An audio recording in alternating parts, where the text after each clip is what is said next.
metaverse environment, we don't really continue to create this gap where only one gender is represented and the others are not. And then Dinesh also spoke about interoperability, and I think the Director General TCR also spoke about it. Here we're going to have to make sure things can interconnect and interoperate. Some are on the government side, some are in the private sector, some are with the citizen. How do we make sure that all these things can actually work together? Because that interoperability then allows for the whole metaverse to work.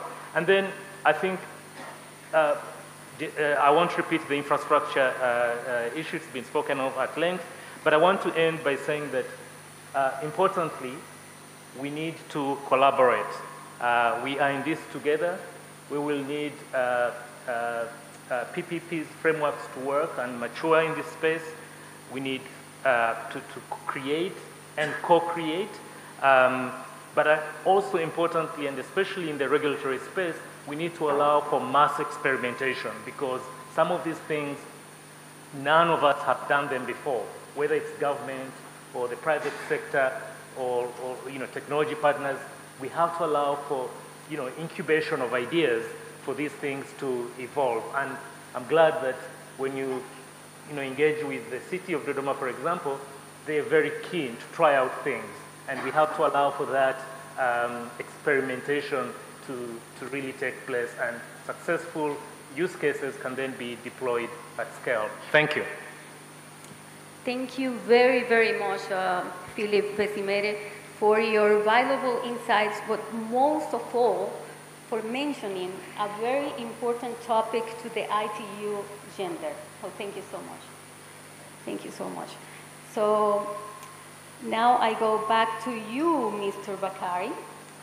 What role do you see the metaverse playing in fostering entrepreneurship, job creation, and economic growth in Africa, especially Tanzania?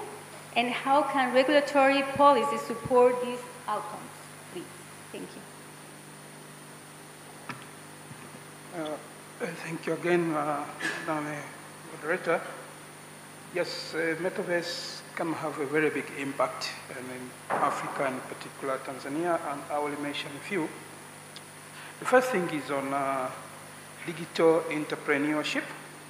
The metaverse can give African business a very new opportunity. We can make virtual products, many services can be available, digital context, and so on. And as I said again, all this can happen if we have good policies and a good regulatory environment, of which we are working on. But another area is job creation. I see a lot of opportunity that are coming up, the new job opportunities, the many virtual creation of different things like virtual events, event management, virtual marketing, and so on. We have a lot of things that are happening from the other world that we will see it in this new world. But again, all we need to be prepared to have a supportive environment, and starting by creating an environment for testing, as Philip said. But I also see access to global markets. We will now break this physical barrier that we had. So we're seeing African breaking, in particular Tanzania, to the new markets by having this virtual platform that can create that possibility of doing things in a different market. But we also see issue of digital infrastructure. I did mention, so we see big infrastructure data centers that have all are possible for interoperability, but they also call for reliable power and so on and so on. The list is long. And all these, we have to set the environment, the policy, the regulations.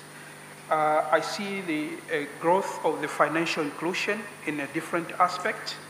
We're seeing virtual banks, virtual digital currencies coming up with the different opportunities.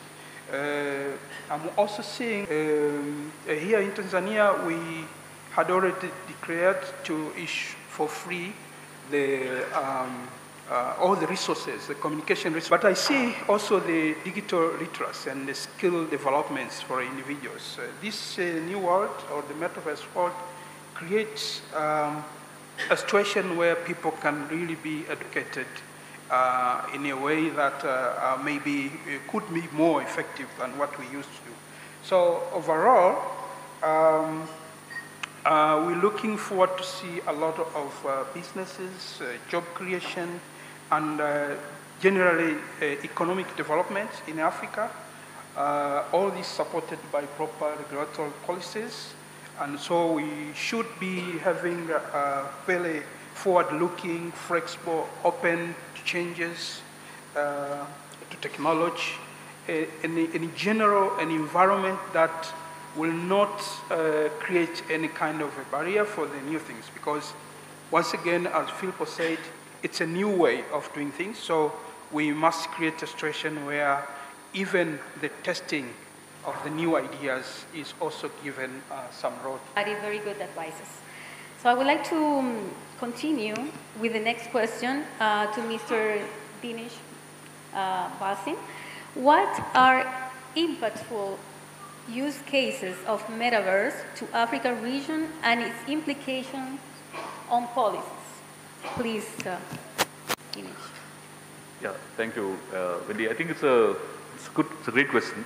There are quite a few impactful use cases, and let me also dwell into policies at a later point.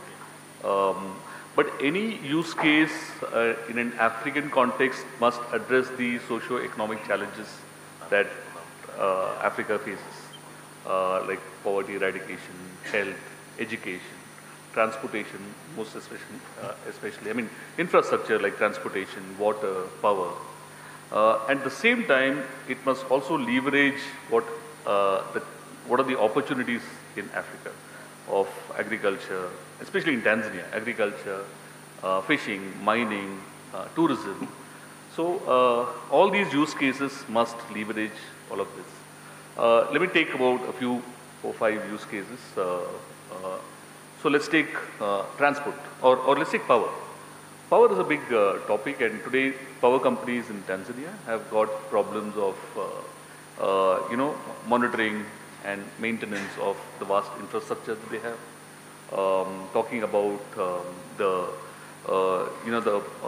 lot of problems around the power flow analysis, energy management, things like that. So I've written down about 4 or 5 use cases that they can there are good metaverse solutions available for this. So there's something called the smart grid management system, which is part of the metaverse. It's got modules like power load flow analysis. So it's a virtual representation of a power stage, transmission lines. So that's one module over there. There's another module called power energy balancing, which kind of balances supply and demand dynamically at a point in time, dynamically identifying faults and correcting and doing auto correction. Some of us use it on our netting and data visualizing at all the walls, but we find, so these things can be broadband speeds, even in rural and suburban areas. Take it to a senior, an advanced education level. One of the premier engineering schools of India, IIT Madras, has set up a 350-acre campus in Zanzibar. So now that can be a combination of virtual and physical classroom sessions that can happen. Now let's just think about what are the building blocks for this. You have 5G network, which is last mile, and then you have the terrestrial fiber networks, which is run by telcos as well as the national backbone. And then you have submarine cables. Recently, Africa has landed in Tanzania. It's a combination of all these 3 can power up and bring in smart education as a real use case. Let's go to medicine. So that can also bring in smart medicine as a real life use case. Robotic surgery can happen. People don't need to travel to meet experts. So quality medical facilities can happen. Universities can have virtual operating room environments where they can make their students practice. So smart medicine is a great talked about. It's a great opportunity. Even on the streets in Dar es Salaam, one can see that there is uneven traffic management, there's uneven traffic flow, and at times the signals are there confusing. Whereas a smart sensor and a smart sensor traffic management system could actually communicate between various signals and then say that, okay, guys, traffic is building up over here, so let's extend the duration of the green light here. And then, things like that. Smart parking slots, it's a great opportunity to show a live kill in a virtual environment. There are National Geographic channels which talk about cameras in the wilderness capturing available in the in a metaverse ecosystem specifically for Africa. Capacity building are key. So thank you. Well, Master of Ceremony, I am not breaking any rules here, but because we have time, I would like to, if it's possible, to have this question to the panel.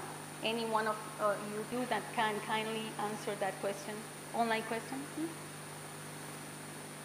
I can repeat the question again. So what are we doing for skill development and capacity building for Cityverse ecosystem? Thank you.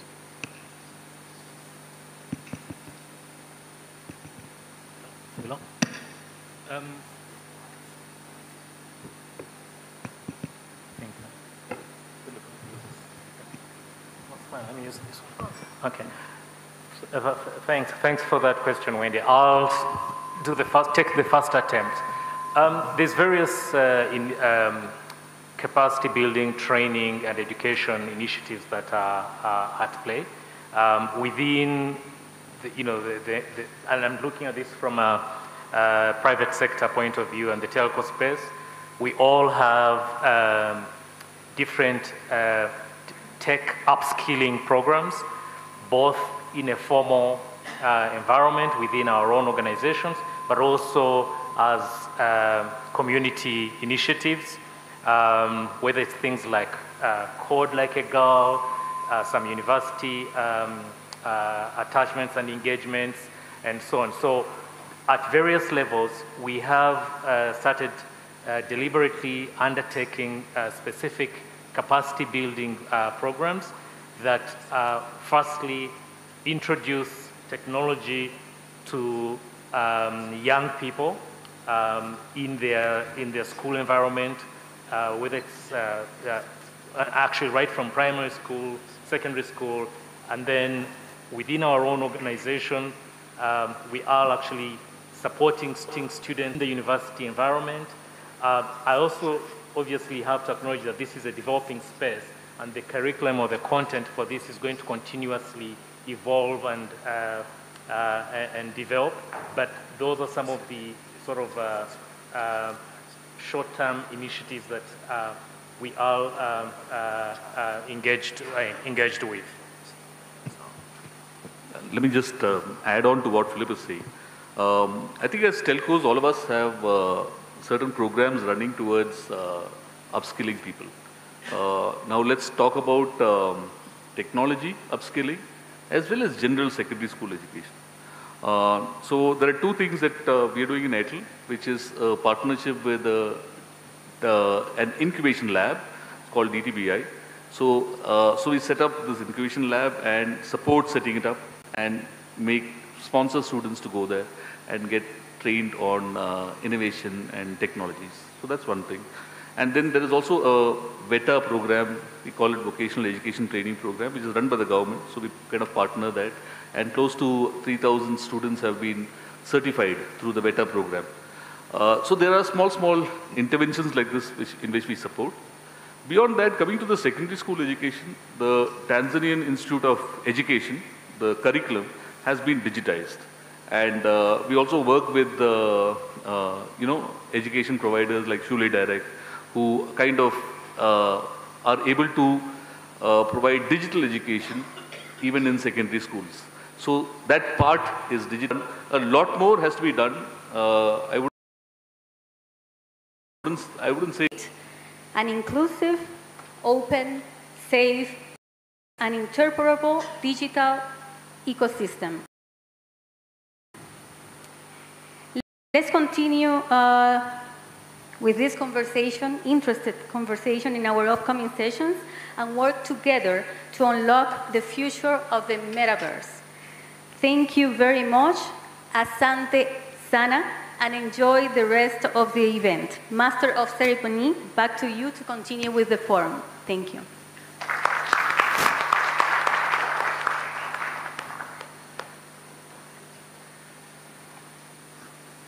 Another round of applause for our moderator, Ms. Wen. Thank you to all our speakers for sharing your expertise on how to shape a Cityverse for all, which in fact is an important for Africa region to capture the trends of metaverse and embrace the emerging technologies to empower all. We will now proceed to our key speech. It's my pleasure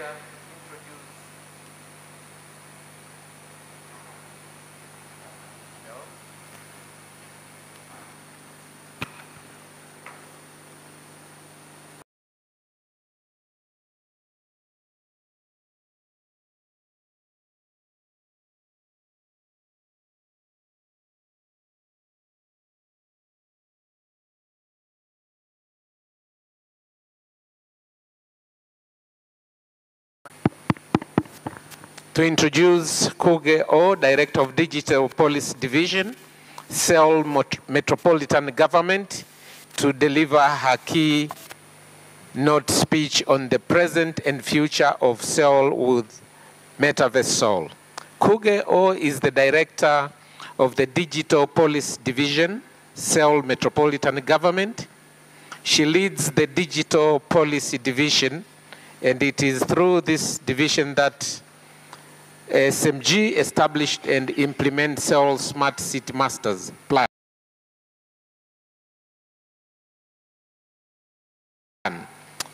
Operate smart city cooperative systems and promote Seoul. MSO is currently focusing on applying metaverse through Seoul and cooperating with the private sector and the citizen to develop livable and sustainable smart city. MS Kikao, the floor is yours.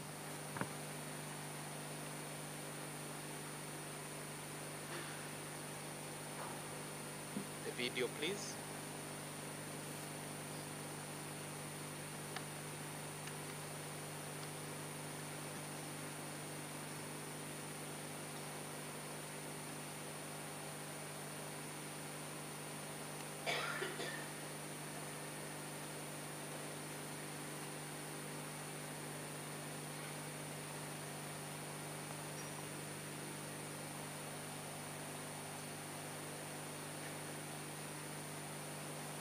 My apologies for the late play of the video. She's joining us via a video, please. Sound.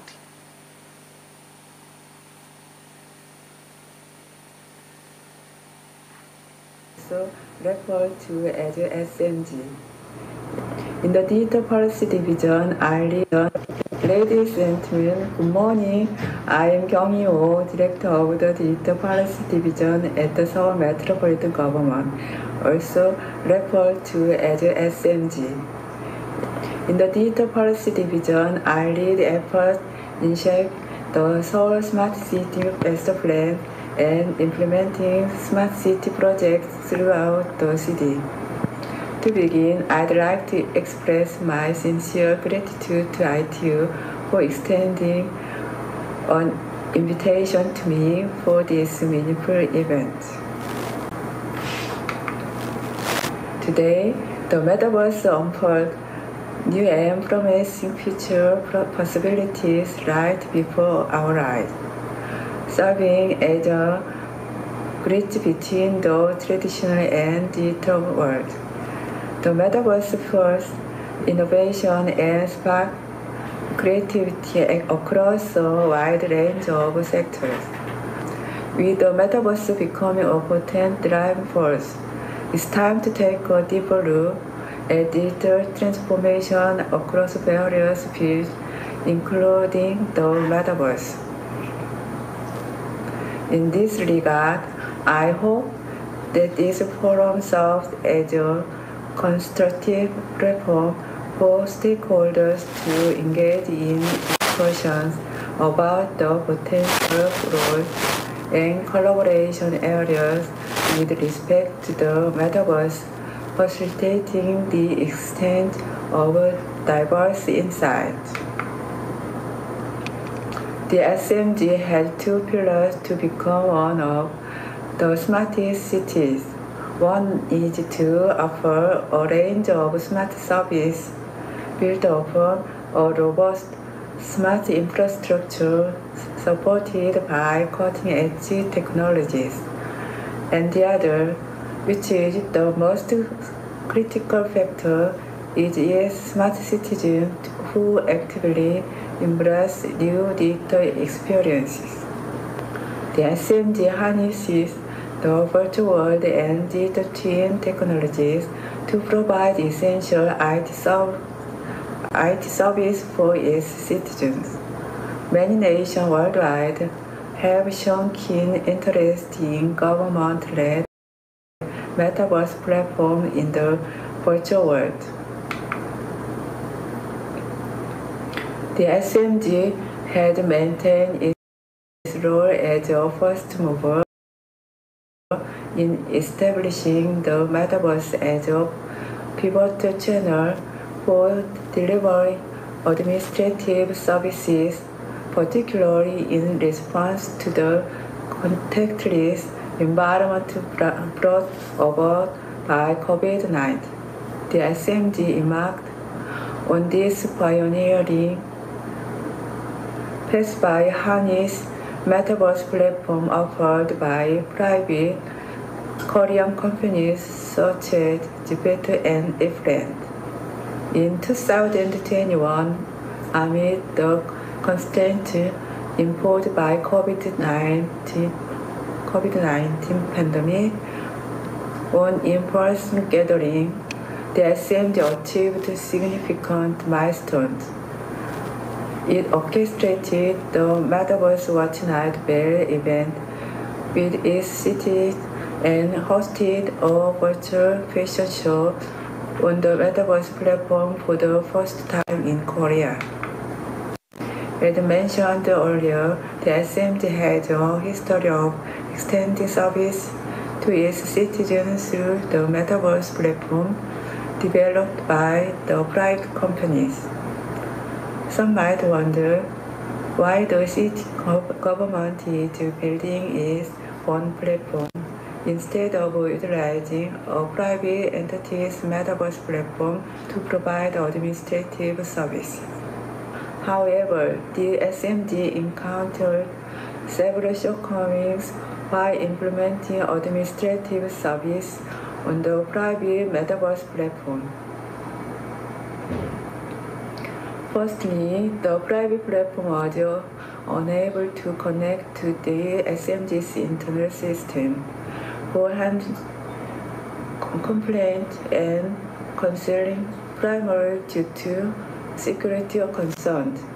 This resulted in limited accessibility to administrative services for citizens.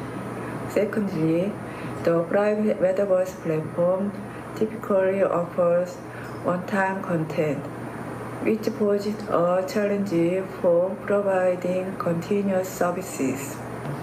Thirdly, designating a specific private platform for the SMG's administrative services may cause controversy over preferential treatment. Additionally, it is crucial for the SMG to develop its own platform to mitigate the risk of service disruption due to heavy reliance on a particular platform. Lastly, the SMG's own platform facilitates the efficient and sustainable delivery of public services, leading to reduced operation costs and it enhances the promotion of the SMG's initiative to the public through the Metaverse app. Based on the lesson learned through the experience of providing service on the provided Metaverse platform, the SMG, as the first city government, is committed to build and manage its one scale Metaverse platform that seamlessly integrated with its current online and offline administrative service. Metaverse Seoul is create a new continent of Seoul with three goals: envisioning a future city shaped by its citizens, fostering an opportunity city that generates added value, and establish a primary communication channel that all citizens can enjoy. Anchored in the fundamental value of freedom, companionship, and connection, Metaverse Seoul offers a virtual space wherein individuals can access administrative services anytime, anywhere throughout the year. Through this process, the SMG had formulated the basic plan for Metaverse Seoul and is progressively implementing the Metaverse Seoul project in stages from 2021 to 2026. Following a pilot service that is aimed to foster consensus on the Metaverse paradigm, Metaverse Seoul is advancing through three stages. The first stage of Metaverse introduction, the second stage of service expansion, and the third stage of service settlement. The first stage of Metaverse introduction was completed in 2022.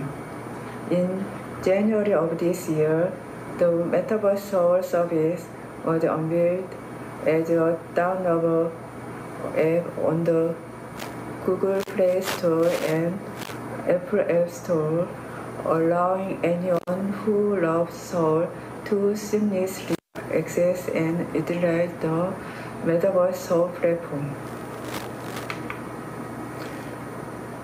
In the initial stages of establishing the Metaverse master plan and leading the project, the SMG confronted the challenges posed by the pandemic-driven era of non-contact interactions. In response to this environment, and with the object of broadening the channels for delivering established administrative services, the SMG introduced Metaverse Seoul, integrating existing services such as consultation and document issuance applications.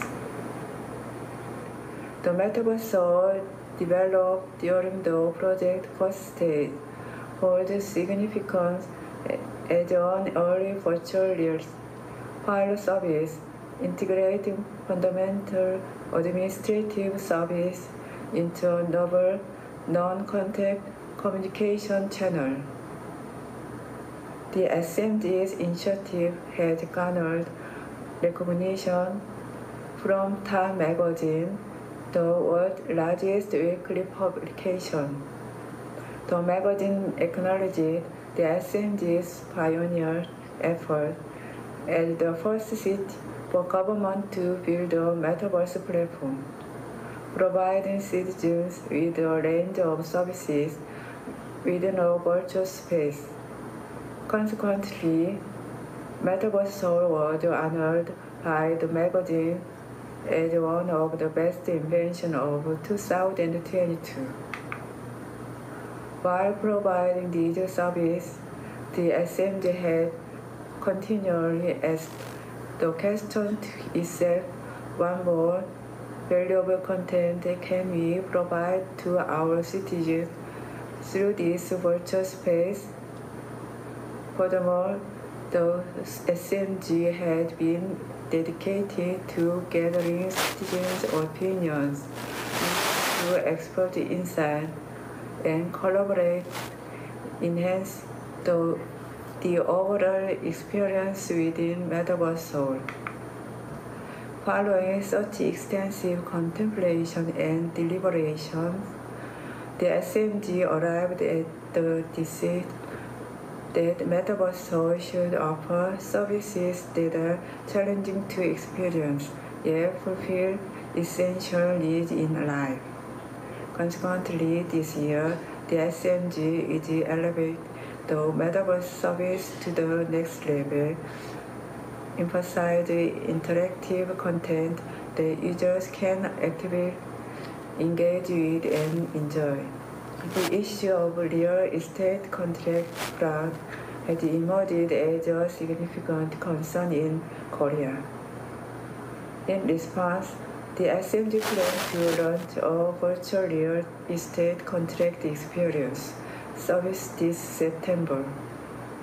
This service will provide first-time buyers with the opportunity to familiarize themselves with important aspects to consider when entering into real estate contracts. Furthermore, individuals are exposed to diverse risks arising from technological advancement and long-standing natural disasters. Given the physical experience zones, which are designed to teach people how to react to these risks, have limitations in terms of visitor capacity, the SMG will establish a virtual citizen safety experience center. Extending beyond the services mentioned earlier, the SMG plans to introduce an its mode for Metaverse Seoul, aiming to improve user accessibility. The SMG is advancing Metaverse Seoul by introducing a user-friendly mode for its Metaverse service. This mode is designed to make Metaverse Seoul more accessible, particularly for those who might face these challenges when using a Metaverse app that is more complex than a regular app. As an example, for a more user-friendly experience, Metaverse Seoul will soon integrate voice recognition AI, allowing users to interact using voice command rather than touching a screen. Additionally, the SMG will enrich cultural and tourism-related content within Metaverse Seoul to capture the interest of international tourists. The Metaverse Seoul will offer content about tourist attraction, enabling foreign visitors who plan to come to Seoul to have a virtual preview of the city. Furthermore, as part of the project's second stage in August of this year, the SMG began offering multilingual services to enhance accessibility of Metaverse Seoul for non-Korean-speaking foreigners. Previously, users were required to complete an identity verification process which was restricted to use within Korea in order to access Metaverse Seoul. However, individuals from abroad can now join and utilize the core service of Metaverse Seoul as long as they have a valid email account. While there are voices acknowledging the positive aspects of Metaverse Seoul, including Time Magazine recognizing its excellence and honoring it as one of the best inventions. There are also voice expressed skepticism about the effectiveness of the metaverse service. The initial global interest in the metaverse during the COVID-19 pandemic was subsequently diminished as the pandemic evolved into an endemic state. This shift led to waning interest in the metaverse accompanied by a surge in pessimistic opinions concerning its effectiveness. Given this situation, the question arises, does the SMG still need to pursue the metaverse project? I firmly believe it does. Certain services are essential for citizens yet challenging for profit-oriented companies to deliver. It is the responsibility of government and local authorities to ensure the continuous delivery of such services to their citizens. The SMG holds the belief that government should assume the role of providing services that are challenging for companies to execute but offer substantial benefit to their citizens. The metaverse is unveiling more possibilities than ever before. We must leverage inventive concepts and emerging technologies derived from the metaverse to forge a more advanced world. In pursuit of this goal, communication and collaboration are indispensable. Hence, I look forward to the continuation of conferences like this one, which play a crucial role in fostering these vital aspects. The SMD will remain unwavering in its commitment to shaping a prosperous future for Metaverse Soul. I extend my gratitude to each individual present today and extend my best wishes for the advancement and expansion of the Metaverse and its foundational technologies in the time ahead. I will conclude my speech by showing a video about Metaverse Soul. Thank you for your kind attention.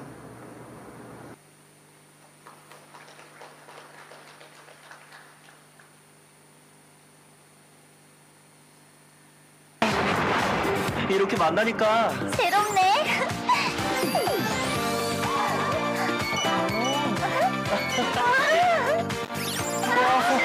이렇게 만나니까 새롭네.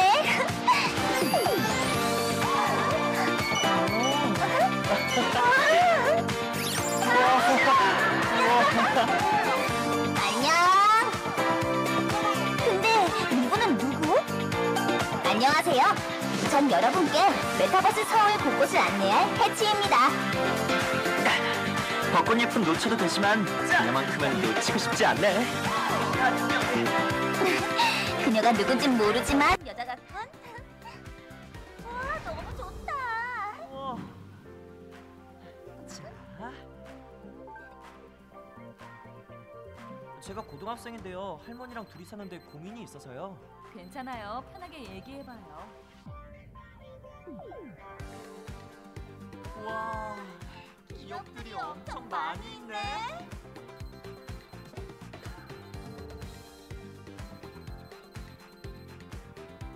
올해 자동차 세나 확인해볼까? 그래. 어머, 너무 귀엽다. 사진 찍어줄게. 그래. 자, V. 휘. 아직 못 둘러본 게 더 많을 텐데. 그래? 내일 또 둘러보면 되지 뭐. 그럼 우리 내일 만날 수 있겠네? 뭐, 그러든가? 가자고! 서울의 신재료 메타버스 서울로 놀러오세요. A round of applause for the presentation. Thank you so much, MS Kikao, for sharing your valuable experience with the Metaverse Soul. Ladies and gentlemen, we will now have a short break for coffee. Please take this time to enjoy refreshment and exchange ideas and expand your network as we break with fellow participants. We'll be reconvening here 11:30 for session 2, where we are going to explore the metaverse and unlocking the potential metaverse through global collaboration. Please enjoy your tea break. We'll be back here 11:30. Please make sure you come before time. Thank you very much. You have been such a wonderful audience, and I won't mind if you clap for me as well. Thank you very much.